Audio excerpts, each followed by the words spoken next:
está guay porque puedes ver las estadísticas, los goles, las faltas y desde otros puntos no los podías ver.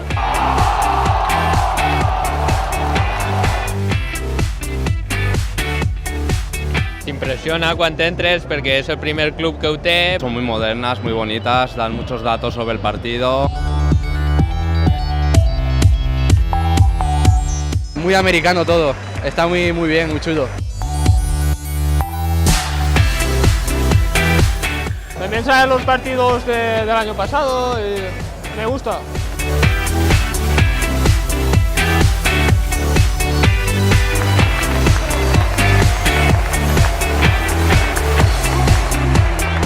Da más ambiente también y anima mucho.